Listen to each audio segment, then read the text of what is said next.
안녕하세요 여러분, 주인장입니다. 자, 여러분, 오늘은 제가 여러분한테 연애에서 정이 떨어질 수밖에 없는 가장 큰 잘못에 대해서 얘기해 드릴 겁니다. 여러분, 정이 떨어진다는 것은 결국 내가 이 사람이랑 연애를 지속을 해야 하나? 이런 생각이 들게 만드는 것이 정이 떨어진다는 얘기의 정의겠죠. 연애에서는 참 다양한 중요한 것들이 많습니다.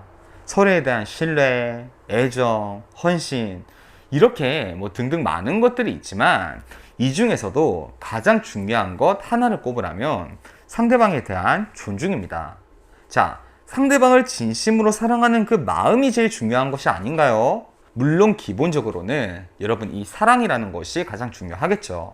하지만 이 사랑이 없다면 애당초에 그 관계가 형성이 되지 않거나 이미 지속이 되지 않기 때문에 이런 진심 어린 사랑은 너무 기본적인 것이라 미리 이것이 있다라는 전제를 두고, 우리가 연애에 임하는 태도 중에서 가장 중요한 것을 꼽으라면 그것은 존중이고, 그리고 이 존중이 사라졌을 때 서로에게 가장 정이 떨어진다, 이렇게 지금 우리가 해석을 하고 있는 겁니다. 연애를 하다 보면 상대가 편해지고, 그러다 보면 우리도 모르게 아주 중요한 것들을 생략하곤 합니다.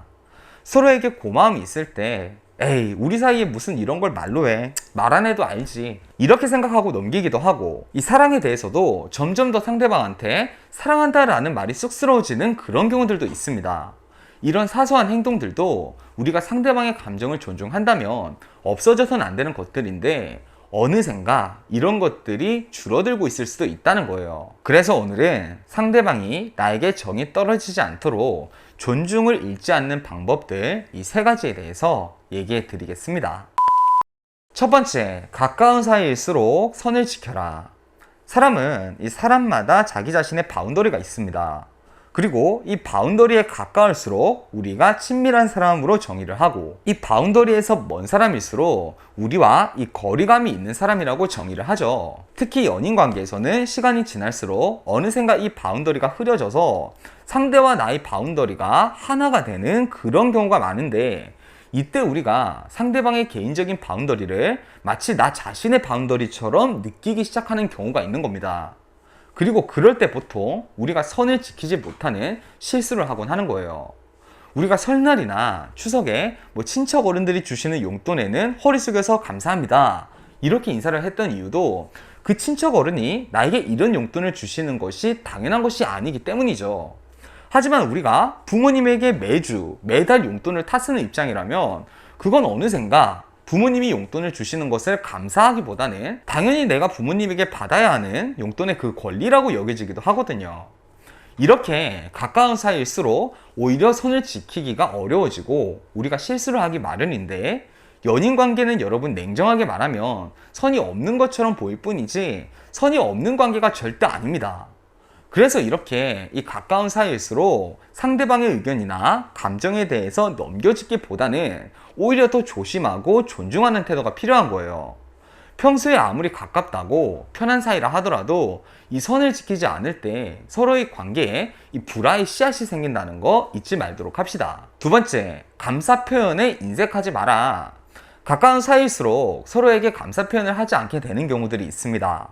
상대에게 어떤 것을 받았을 때도 나도 과거에 마찬가지로 이런 것들을 해줬으니까 당연시하게 여기는 경우도 있고, 반대로 어떤 경우는 내가 베푼 호의에 상대방이 고마워하면 우리 사이에 이렇게까지 상대가 고마워하니까 좀 거리감이 느껴지네, 우리가 남도 아니고 말이야, 이렇게 느껴지는 경우도 있습니다.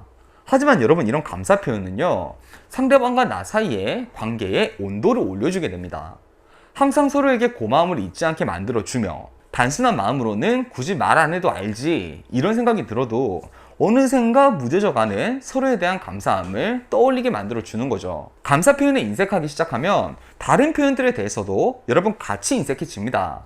순간 말을 한다라는 것이요, 쑥스러울 수가 있어요. 하지만 여러분, 시도해 보세요. 관계가 달라지고 서로를 대하는 표정과 그 온도들이 달라질 겁니다. 표현에 절대 인색하지 마십시오.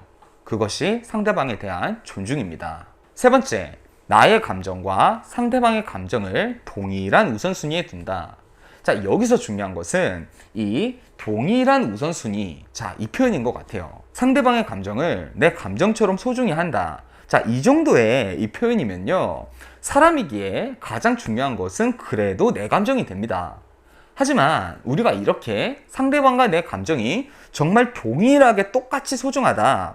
이런 동일한 우선순위를 가지고 있으면 우리가 상대방의 감정을 상하게 하는 실수를 거의 줄일 수가 있습니다. 내 감정을 표현할 때는 상대방의 감정도 내 감정과 동일하게 중요하니 표현이 신중해질 것이고, 반대로 상대가 행한 실수를 할 때도 이 사람의 감정도 내 감정만큼 소중하니까 질책을 할 때도 존중을 해야 되겠구나. 이렇게 상대방을 이해할 수 있는 그 폭이 넓어지는 것이죠. 물론 여러분, 그렇다고 내가 너무 고통받으면서까지 상대방의 감정만을 존중해야 한다는 것은 아닙니다. 내 감정도 상대의 감정만큼 소중한 것이니까요. 이럴 땐 상대방에게 나는 연애를 할 때 내 감정만큼 너의 감정도 똑같은 수준으로 소중하다고 생각해. 그러니까 너도 내 감정을 그만큼 존중해 줬으면 좋겠어. 이렇게 당당하게 요구할 필요도 있겠죠.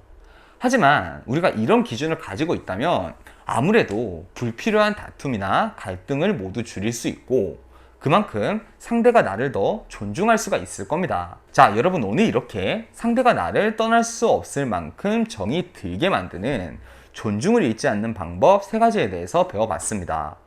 연애에서는 너무 중요한 것들이 있지만 이 존중만큼 빈번하게 일상에 영향을 주는 것이 없으니까 여러분은 결코 자기 감정에 사로잡혀서 상대방에게 존중을 잃는 그런 사람이 되지 않으시길 바라겠습니다. 자, 여러분, 오늘도 행복한 하루 하세요.